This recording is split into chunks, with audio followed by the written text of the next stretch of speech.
I was out within seconds, and then I had the most profound, incredible experience. And for anyone out there listening who wonders, or anyone else who's had a near death experience, there are no proper words in our language to describe what it's like. She's interviewed 2,000 people. She's a former crime reporter, an author, a TV producer, a travel reporter, and she's met superstars from movie stars to music stars, and she's got quite a very boring life to tell us.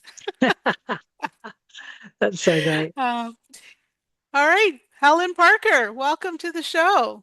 Thank you so much, Eve. It's so nice to be here and see your lovely face. Thank you. So, let's start with a little bit of a background. You are Sure. from Australia, is that correct? Ah, yes. Very, very Australian. So you were raised there, obviously. You grew up there, and Born and raised in Australia, and one of the most beautiful parts of Australia called the Blue hmm Mountains National Park. hmm And we lived in a heritage home right on the edge of the gully, and a beautiful place to grow up. And all the kids I went to school with, a lot of them still live up there. We just look back and go, what a blessed childhood to live where we did. wow, I can't imagine that. Yeah, Australia is very adventurous, I hear. Oh, it is. It's like, you grow up with spiders, hang on. You grow up with spiders, snakes, and sharks. Oh, I say wow. it so often, I'm tripping on my own words.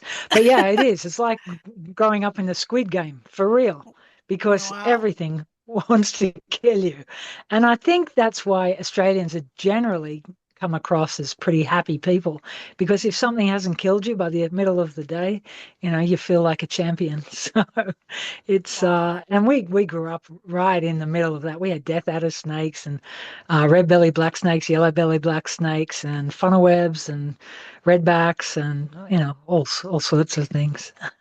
And that's not even in the ocean. And in the ocean, you've got the stingrays, the sharks, the blue bottles, the jellyfish, the blue ringed octopus that'll kill you in a few minutes.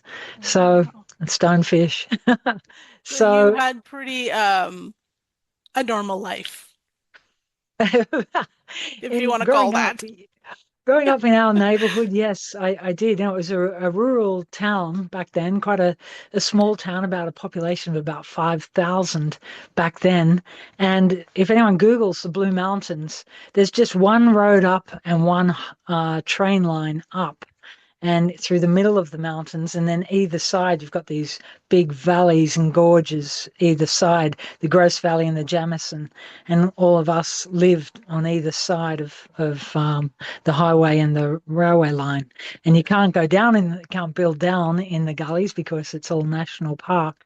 But that's how we grew up, and we'd all hop on the train and go and see each other. And it was just normal after school when you go to your friend's house to, we call it the bushland, to go down into the gully, down into the bushland and play down there and then go up and go home. So we really spent all the time outdoors. And you know what, gee, when I look at all those kids from the Blue Mountains, now we're all, middle-aged and older, and we're a healthy bunch, pretty much. So it's something to do with the mountain air and drinking all that creek water. All right. Now, maybe you can give a little bit of a walk through your timeline Yeah, of a bit about your background, how you got to the point where what this interview is all about is your yeah, NDE. So the kind of walk near-death us through, and experience. then Yes, yeah. were you very I'd had. religious or any spirituality before that? Well, the interesting thing in Australia, it was a very Christian country then, that most people went to church, and it would be unusual if you didn't go to church. And there was just, the Catholics and the Protestants, but that wasn't a big deal at all. And there were, a few well, guess there were a couple of Jewish kids where I grew up. But yeah, Hmm. you know, it was, and there was a few Aboriginal kids, and but generally Australia was a very conservative, but very open community.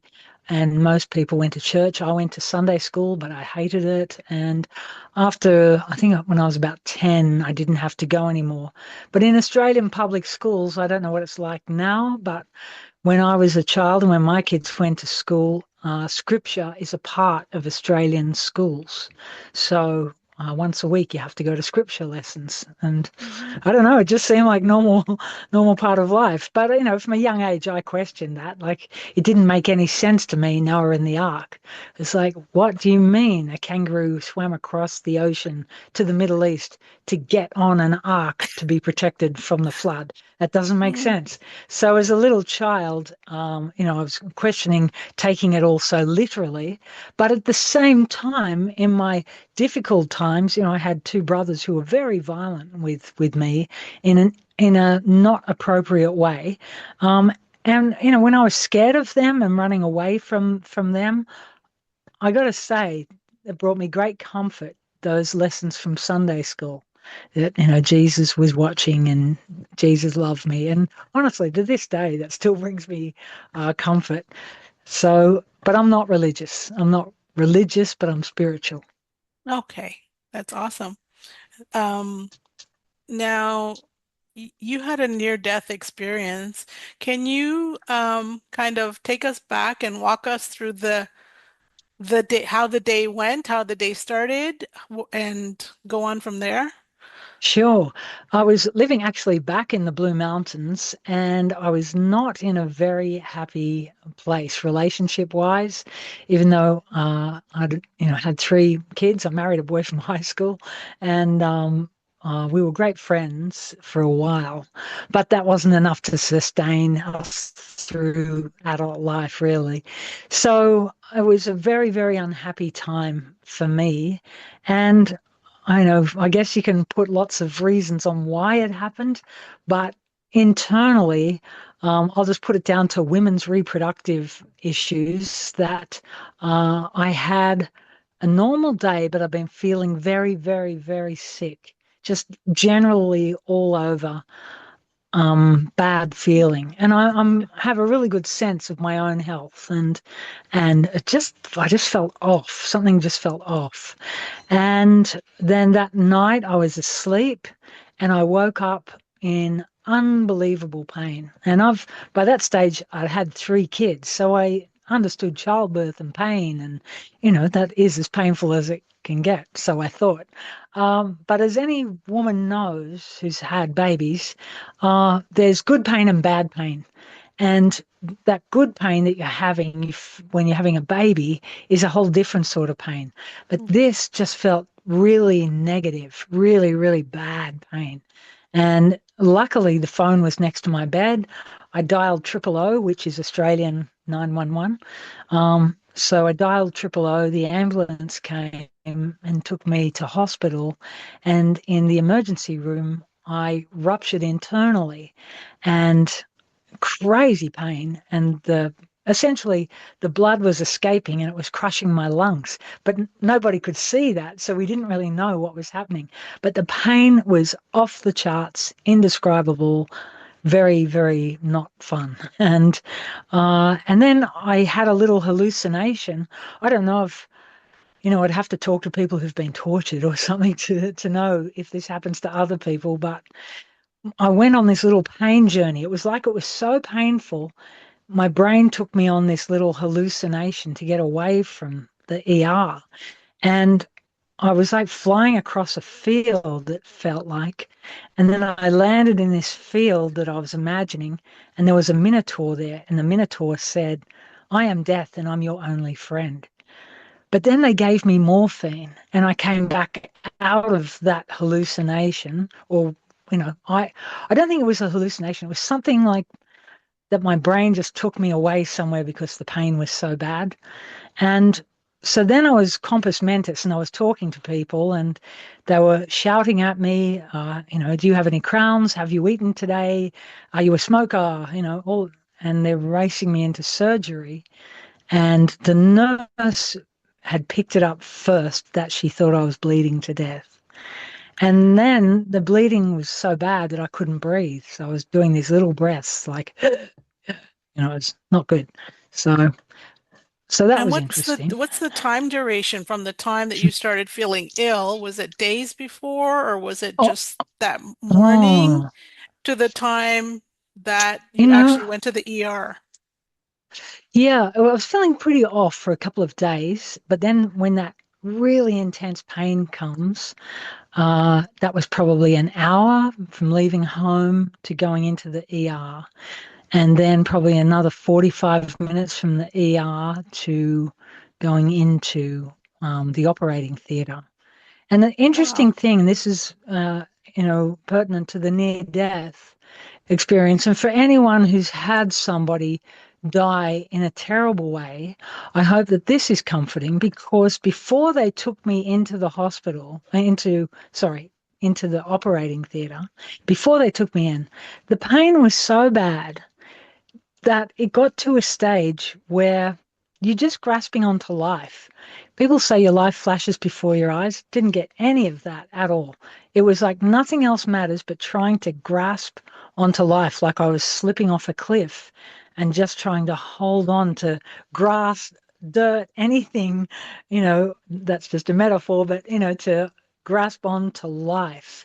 And then I got to a stage where I really don't care. If I have to go, I'm ready. I'll just go. And And this so was I hope that before they went to the before, ER? Oh, before I went, yeah, before I was in the ER. So before I went into the operating theatre, and okay. I think it was before I had the little brain go in, go on that little journey.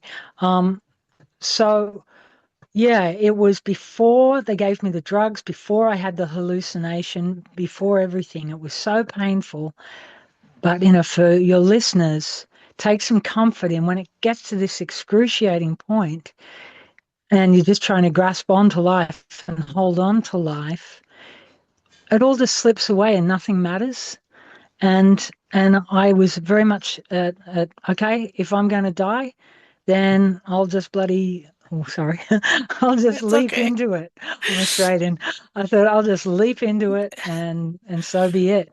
But then they gave me morphine and they prepped me for surgery and they took me into surgery. And that's when the near death experience happened, which was totally different to any of that. All right. Now, can you take us through how you were feeling while everything was going on, them, and how you felt when you left your body? Because Yeah. Well, what happens when they're taking you into surgery? Everyone's yelling at you. Well, that's how it seemed to me. And then this calmness came over me because there was a nurse. I remember her name. She was the theatre nurse, and her name was Judy. And they'd all just been scrubbed up for surgery, and she smelt like really nice soap, like old-fashioned soap. And I remember her putting the mask on me to put me out to be operated on. Because what they do, they open you up and they ligate, like lasso the spurting artery and take care of that. It was actually an fallopian tube and ovary that was the problem. And so this woman, Judy, leaned over me and put the mask on me and said, "Count back from 10." And suddenly I thought, what if they've all had a really bad day? What if they're not at their best? I might die. So I pulled the mask off and I said, "Everybody, do a great job." And she said to me, "Shut up," and put the mask on me because it was pretty, touch and go. And then I was out within seconds. And then I had the most profound, incredible experience. And for anyone out there listening who wonders, or anyone else who's had a near death experience, there are no proper words in our language to describe what it's like. And other than, to simplify it, it was quite beautiful. It was incredibly beautiful and incredibly peaceful and incredibly exhilarating as well. Because when I first fell into it. The only way I can describe it is it's like falling, but you're falling forwards. That's how it felt to me, falling forwards, but crazy fast. Did And you, sorry yeah, to interrupt, did you no, please. pop out of your body like how NDErs kind of describe that they pop out of their I body, they see their body from above? I did not have that. And I think, oh, and I've wondered about that.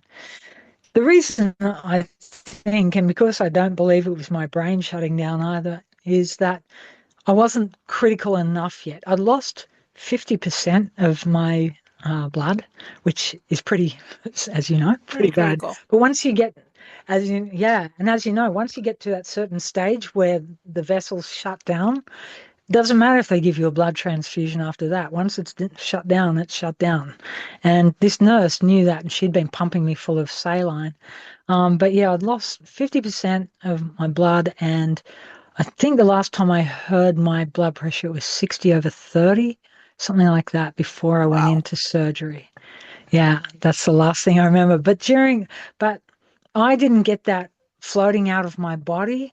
I didn't get looking down on the operating theater. I didn't hear any voices at all. Even on the other side, I didn't hear any voices. But what it was for me after falling forward, and I felt like this thing had boundaries around me. I couldn't see any boundaries, but I felt like, I was on this path. And but it wasn't a path. It was, and I'm getting tingles up my leg telling you. Um, but I just traveled fast and fast and fast, and then I began to slow. But I felt like something was pulling me, like slowing me down. And as I was traveling, I wasn't conscious that I was a woman, a mother, a daughter, a friend. I was just, I was just me, essential me. And And then when I slowed down, it was like these other entities were slowing me down, like they caught me as a safety net, but they were around me. They weren't under me. They were all around me. And when I slowed, I'm getting tingles right up both legs right now. When I slowed and when I acknowledged them or felt like I was aware of them, because there were no words, instantly I understood that they knew everything about me, everything, every second of my life. They knew it all. They knew all the bad thoughts I'd ever had, all the bad deeds I'd ever done. Not that I did too many, um, and all the good things. They knew the essence of me. And I've thought about this a lot, and I think the bliss comes from being totally understood. That feeling that these, whatever they are, know me thoroughly and get me thoroughly and accept me thoroughly. And and it was a great feeling of great love.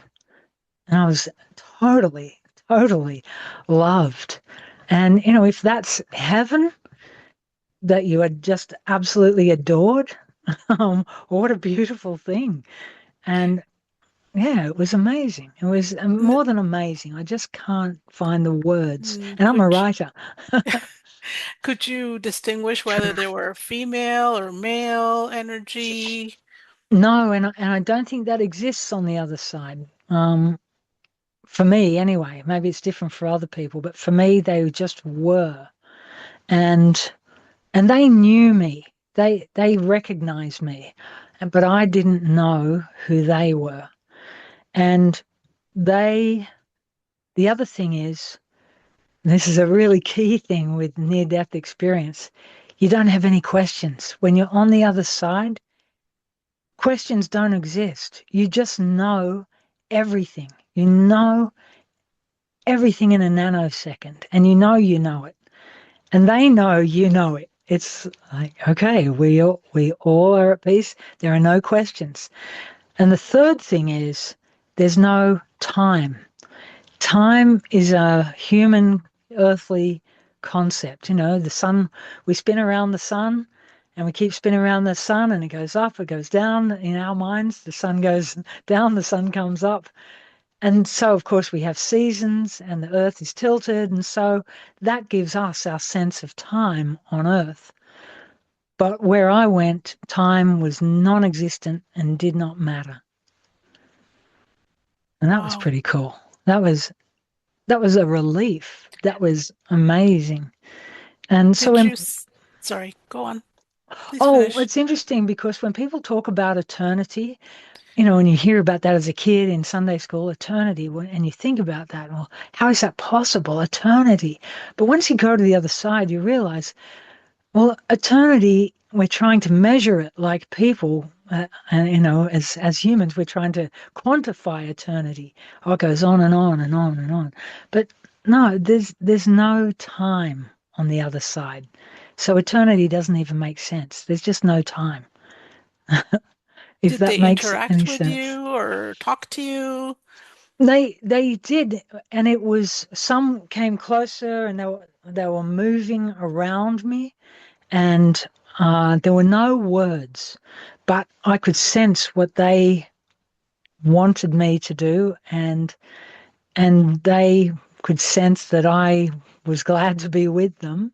Hmm. And then they wanted, it was like, we want you to come this way. And I went, traveled a little more with all of them, and there was something that felt like a boundary. Like, you know, when you get a magnet, you get two magnets together, opposite poles, and you push them together and they repel. It was that kind of feeling that there was a boundary there. And a really bright light was on the other side, a glowing light. Now, in my mind, that was the Creator. Maybe it was Jesus. It was all powerful, all knowing, and wanted me to come. And I'm getting shivers thinking about it.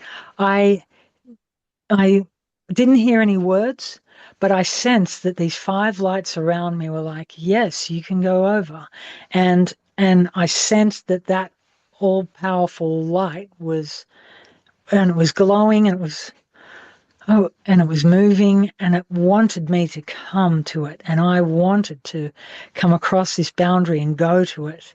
Oh, there was another light. Oh, there was a There light was other just than the one big ones. light. It was Oh, just, it was my five lights, the boundary, and then this one bigger light. And how that did you bigger know it was light, about boundary? you couldn't see it, but it's like I say with the magnets, how you just feel that that something is there that you can't see. Hmm. And when you're Hmm. pushing those magnets, you can't see that magnetic force, but you feel it. And that's what this was like, that it was, I was aware there was something there. It wasn't pushing me, it wasn't pulling me, but I just felt like it was there. And it's funny, I'm doing this with my hands. It was kind of like that. That's the feeling I got. And I wanted to go over it to this brighter, powerful light. And but then I woke up in ICU, and I thought I was dead. And a nurse was trying to feel my pulse and she couldn't get my pulse. And I thought, oh, of course she can't. I'm dead. And then she found it. And then I saw a butterfly outside, and outside my window. I was in Katoomba Hospital in the Blue Mountains. And then I looked over and my mother was sitting in a chair at the end of the room. And that was pretty amazing because my mum and I weren't that close, and but she loved me. Of course, she's my mum. Um, and to see her there, it was like being reborn. It was really intense. This was all back in That was 1998, the long weekend of, 1998. yeah, October 1998. Wow. Okay, so now you've come back. Yeah. And can you take us through that? Did you tell people, the doctors about it, or did you keep quiet? And how did that I go? Well, I was in hospital for 4 weeks and I lost about 20 kilos. I don't know how much that is in pounds, but it's a lot. And It's you about could 30 see pounds. 30 It's about, pounds. yeah. Okay. Wow. Wow. Okay.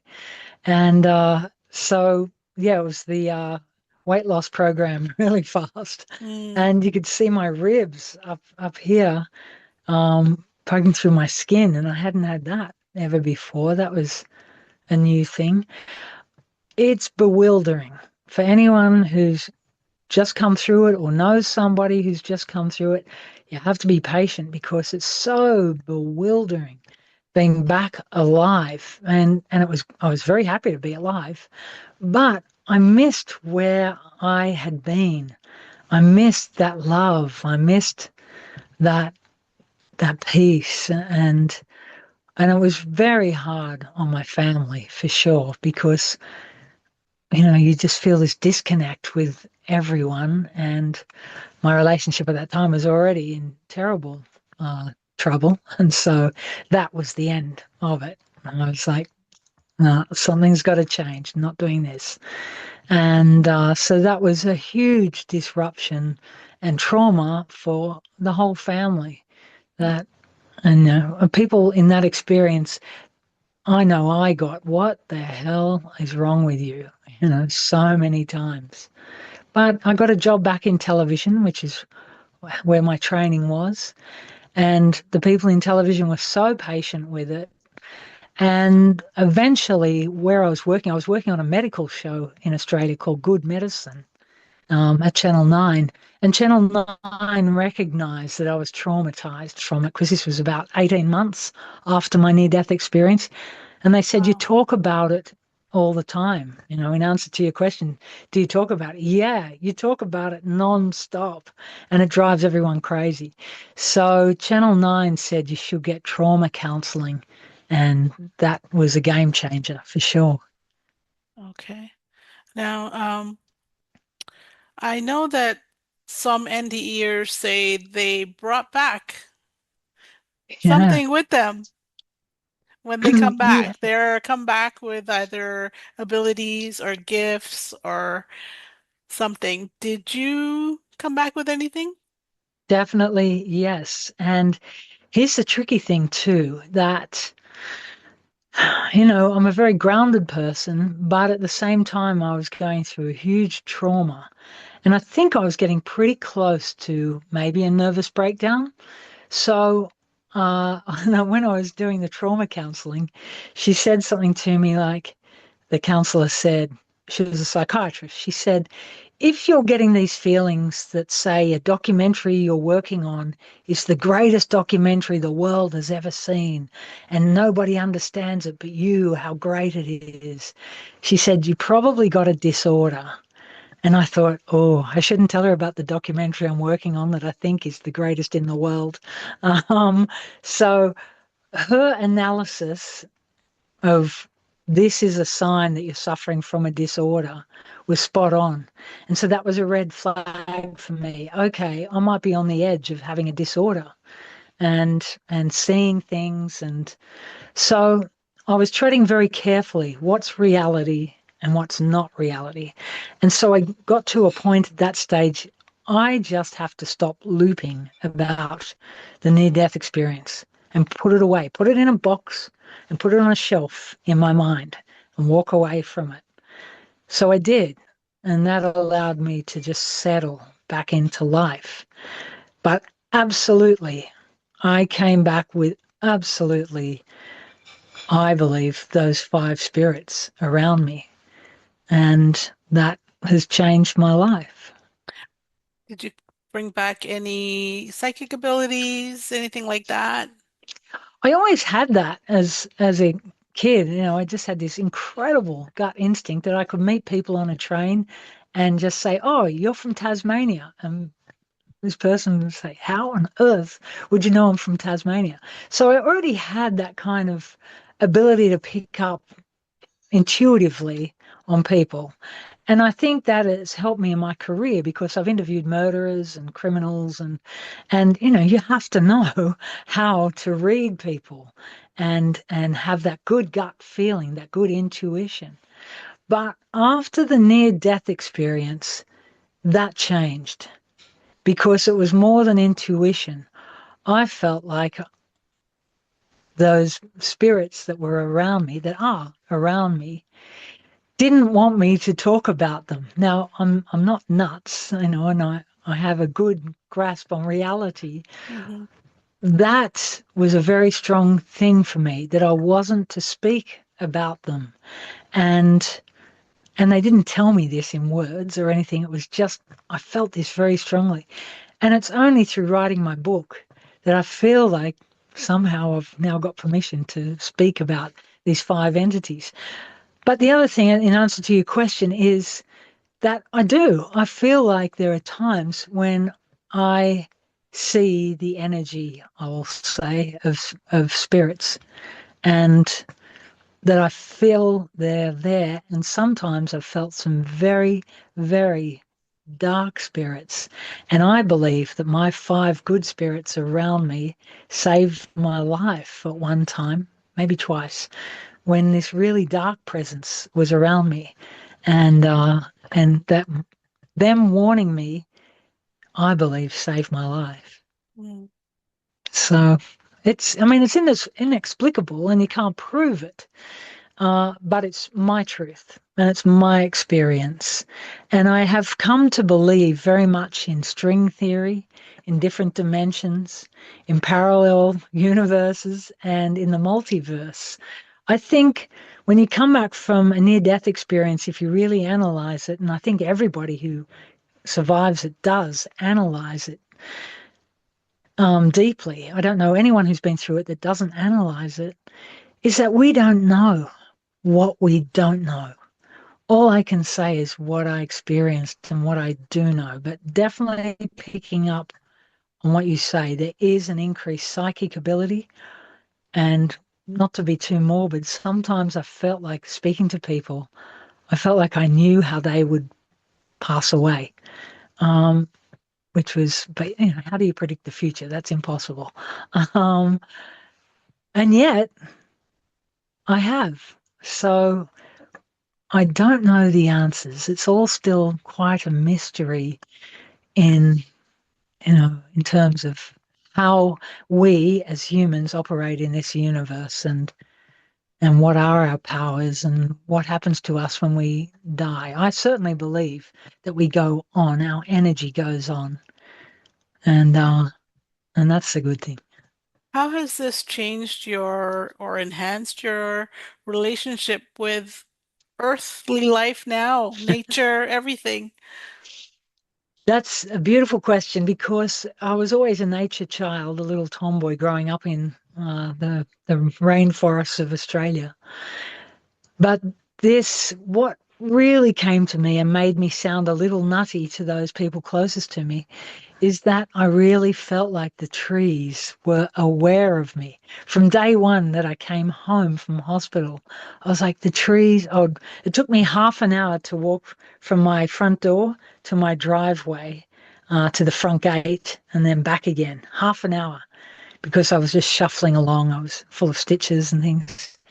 And I said to my eldest daughter at the time, who was just young, I said, I feel like the trees know I'm here and they're talking to me. Didn't hear words, but I just felt like they were aware of me. And that has never left me.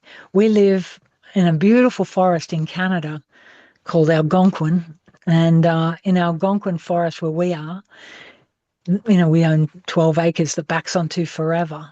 And those trees are so important to us. And we talk to them every day. And my husband's just a beautiful soul. And he and I, hug the trees and talk to the trees and say thank you. And it seems kooky. It doesn't seem sensible. And yet it's very sensible and very wonderful. Oh, that's beautiful. What do you have anything to say to these people that say, oh, it was probably the medication causing it, the drugs causing it, and especially the people that don't really believe in an afterlife, they just say, oh, well, it's one and done.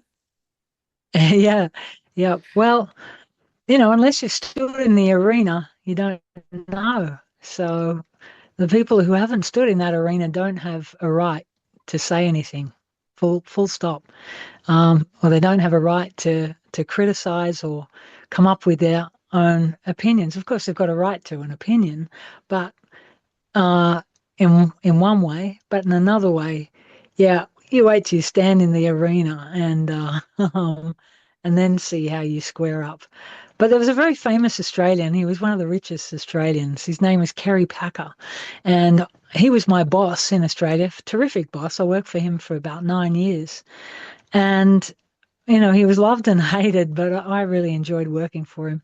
He had a near death experience. He very famously was playing polo, had a heart attack, fell off his horse, and it was only because they had defibrillators at the polo event that they were able to bring him back to life.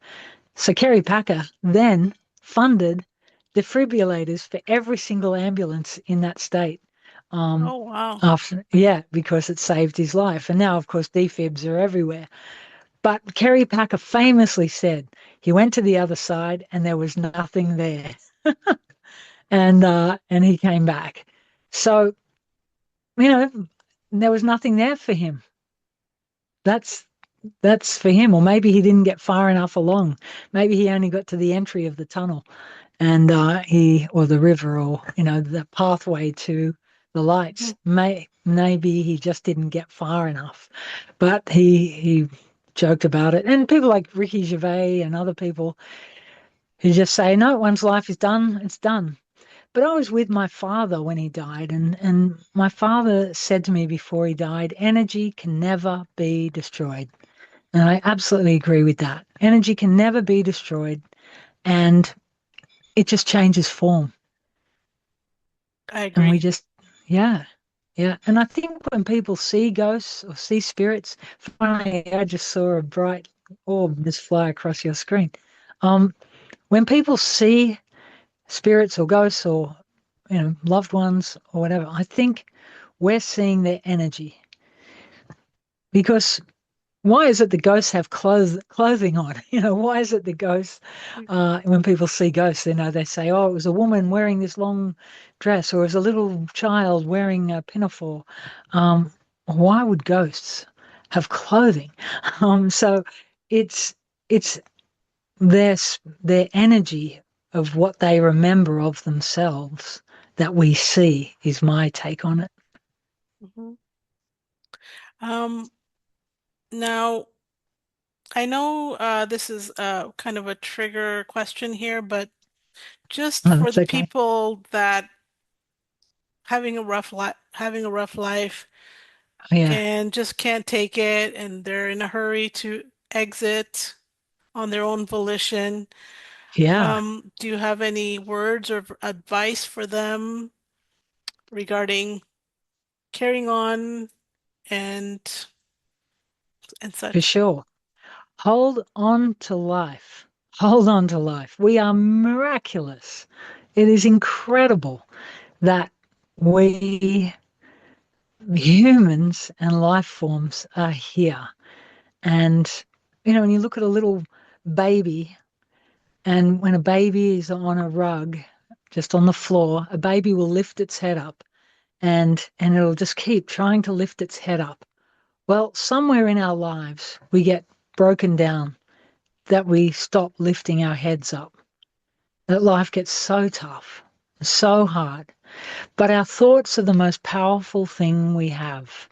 And if we can get the support to get better thoughts, to switch up things for better thoughts, then we can find a way to hold on to life.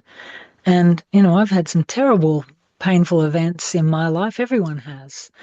But you Mhm. must hold on to life, because there's nothing else that we know of in this universe like us. I mean, we're incredible. Hold on. Because I've had friends who've lost friends, some to suicide, some to accidents. And one of my friends has a photo of his friend up on the wall, and he said, my mate who's dead, he'd give anything for just one more bad day. You know, Mm, and I thought wow, that's that's amazing. powerful. That is Yes, amazing. Yeah, just one definitely. more bad day. Yeah.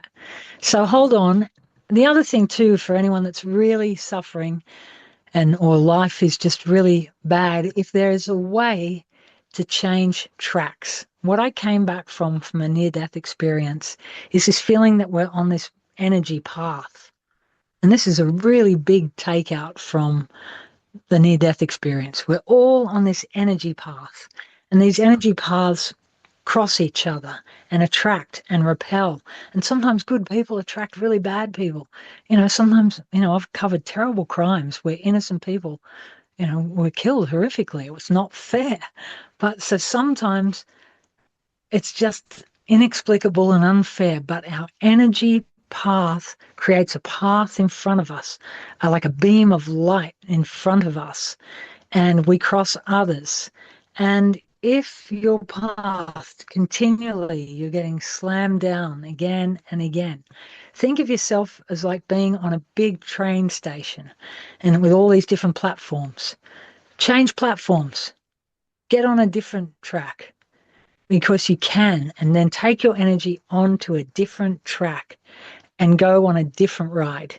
Because when you're stuck on that track and you're just getting beaten down, well, move, change jobs. You can be like me and change countries, uh, but change it up so you're on a different track, attracting different energy. That's one of the biggest takeaways I got from my near-death experience. Wow, that's amazing.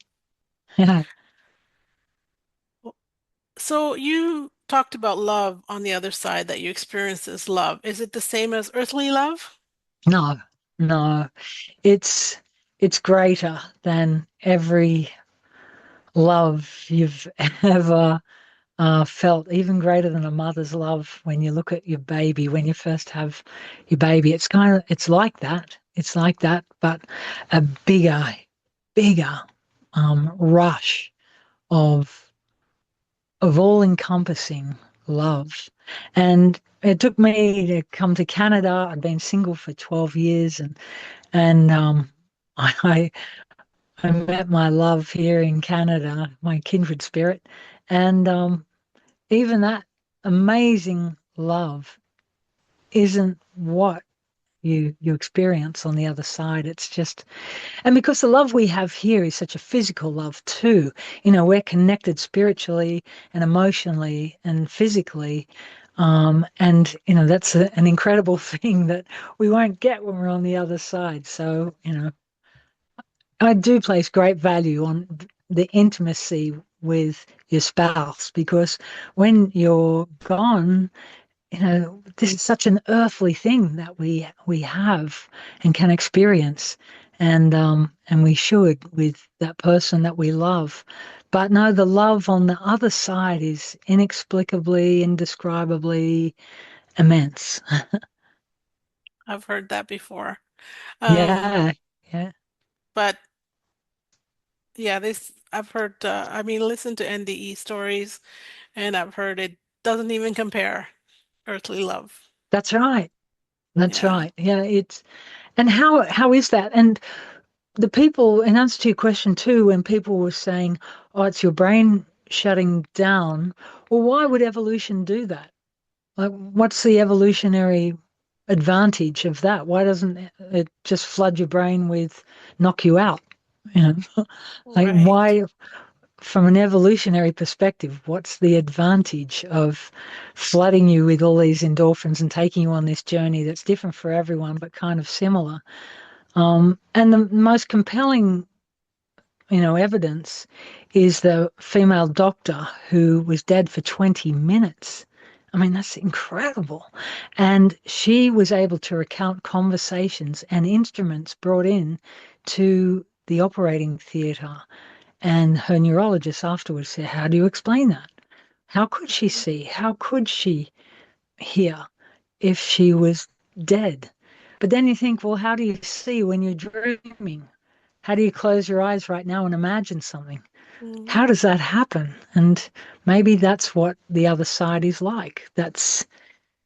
Anyway, there's been a few great documentaries about it that I find difficult to watch because it takes me back to a place that is both beautiful and traumatic. Um, Yes, but but yeah, I think we don't know what we don't know. absolutely. Now, you've written a book. I have, You I want to talk have. about your book? Sure. It is the power of therefore. And it does have a little bit about the near death experience in there. It's not all about that incident at all, but there's a chapter in there where I do talk about it and go into it and how it changed my life and my career. And it revamped my career because I'd been dissuaded by the person who was in my life to stay away from that career that I love so much. And it was just great to go back into it after my near-death experience. And the book, The Power of Therefore, it's a power story about resilience, about getting smacked down again and again and again, but getting back up and saying, "Therefore I will." And I'm one of the 2% of writers that's been signed in a North American studio deal. It's hard when you come to North America, you want to get big in Hollywood. It takes a long time to work out how to write, how to get accepted, how to get signed. And one of the fundamentals of Hollywood stories is the power of therefore. The main character has to have a therefore to move forward. And so do all of us in our lives.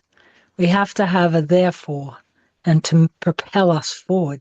And it's a powerful word that makes you the driver, not the passenger, if you say, therefore, I will.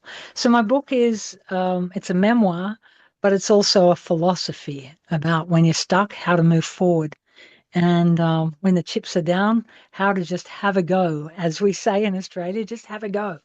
And that book is about how to have a go and be bold and be resilient.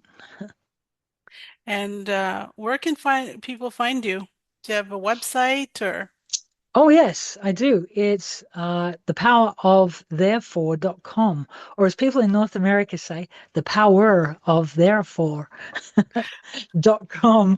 In Australia, we don't pronounce our R's, um, but the power of therefore.com. And in on there, there's a way to buy my book.